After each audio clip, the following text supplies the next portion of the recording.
Biden stuff, like, unless somebody can give me a name of who was hiding, who was in a position to go to Biden and say, dude, you got to step down, and wasn't revealing it to the American public. I suspect it's really Jill Biden and maybe Hunter.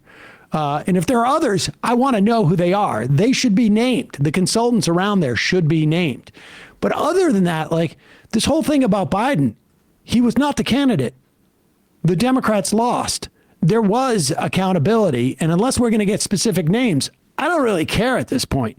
The only value this story has, in my mind, is to say to folks like Chuck Schumer and maybe others, hey, maybe you should do a reality check and realize that you're way, way out of step. Never mind whether you're,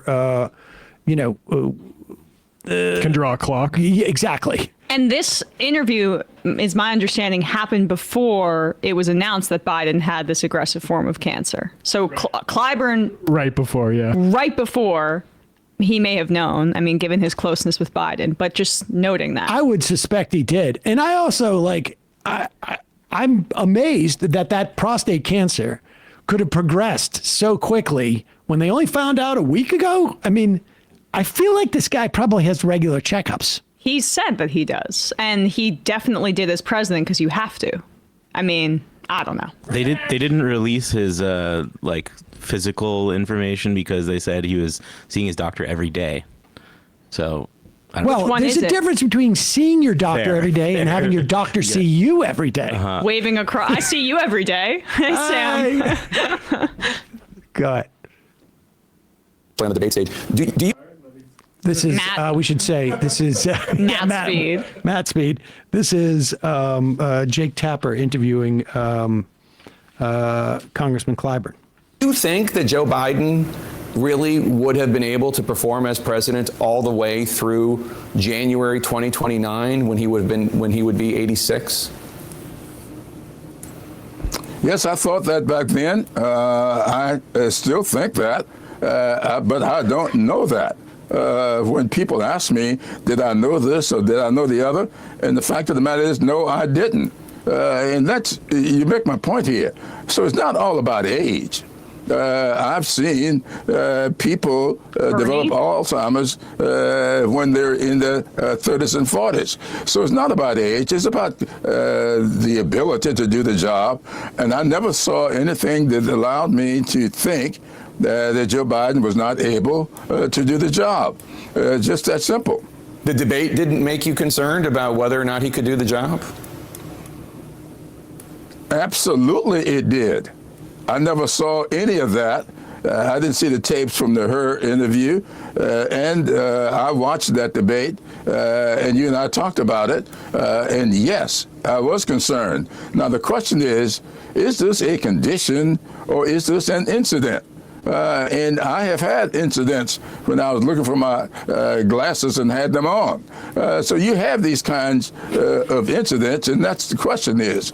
And then remember, a lot of us were... Pause for 1 second. Now, funny you should say you had issues too. Yeah, I mean, maybe that's a clue that it's time to let somebody else take over. But what do you want him to do with himself? What's he supposed to do?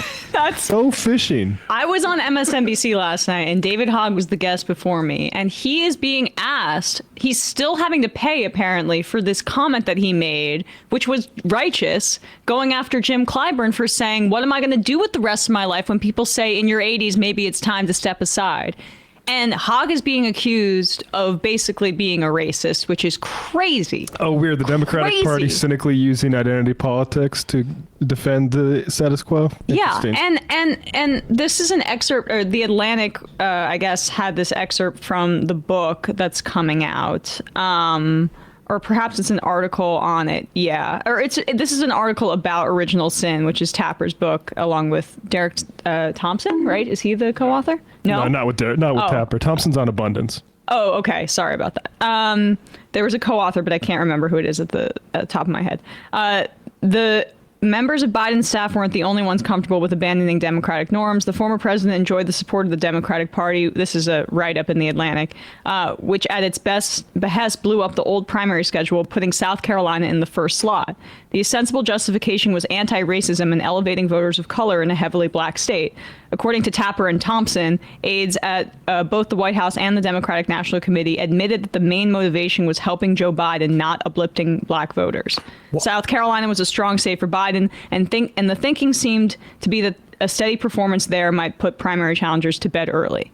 So, and then, meaning Bernie. And instead, Herndon, who we've had on before, who's written about this and toured around the country ahead of this election, he said, I'll say this, a huge reason this worked at the time is the lack of diversity in media. Dems spent several years repeatedly using race and identity as a shield and relying on that, the fact media that replicated its blind spots to ensure lack of accountability. They'd roll out an individual validator, pretend it spoke for everyone, and it wouldn't be properly interrogated. The South Carolina switch was obviously performative politics, but you have to know and care enough about black communities and its voters to push them. Too many don't. And I thought that was an astute point about, like, Clyburn does not represent black voters. The Congressional Black Caucus, which is much older than a lot of the rest of the population. And more to the right. More to the right. Say, in general. This is not about black voters. South Carolina is just more conservative because it's a southern state. It's not about black voters. And they know that. That's why they did it. It's about putting a more conservative state at the beginning to solidify Biden's power, and a state that he was stronger in because of the institutional support from guys like Clyburn. Somebody should tell the Democrats what Quinn Sleboyan said about the counter-majoritarian stuff doesn't need to be leaned into quite as hard, because that's all they're really about. Go back just a little bit. I would have loved it if Tapper had said, Congressman, you know your glasses are not on your face right now, and just to see what his reaction would be. And I watched that debate, and you and I talked about it, and yes, I was concerned. Now, the question is this a condition or is this an incident? And I have had incidents when I was looking for my glasses and had them on. So you have these kinds of incidents, and that's the question is. And then remember, a lot of us were a bit concerned about his schedule in the run-up to the debate. He took 2 overseas trips, came back and started preparing for that debate. And I called it at the time preparation overload, because they were cramming into a 4 or 5 day period the preparation for the debate after taking 2 overseas trips, which I thought was taxing in and of itself.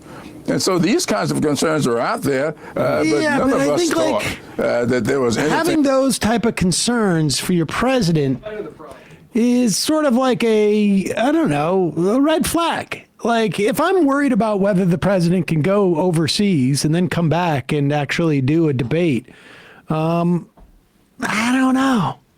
Preparation overload sounds like preparation H, but like a more like the prescription version. I don't know where you would rub that on your body, but I would be not interested in that. When you're Clyburn's age, you'll know. The problem with this story is not that I agree. Tapper's trying to sell his book, right? Okay.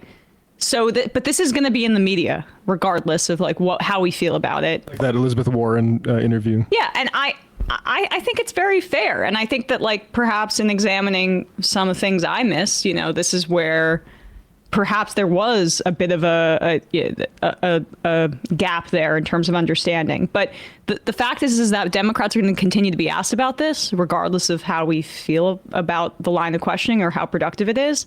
And I do think there's some value in it. The what's valuable is hearing guys like Clyburn say things like this, and it continues to further a credibility crisis that the party has when you have its major leaders like Clyburn or public faces defending this and telling people not to believe their lying eyes. That's a problem, even if the direct political implications of Biden dropping out aren't exactly one-to-one or direct, if that makes sense. Because I just think that like the more that these guys go out there and defend this, the worse of a look that it is to the party. There should be more of a Beto O'Rourke approach. Throw the guy under the bus. Just do it. It would help them in the long run. Hey, folks, don't forget to hit the subscribe button and check out our daily show. We do it every day at 12 p.m. Eastern for about 2.5 hours. We even take phone calls. You should check that out.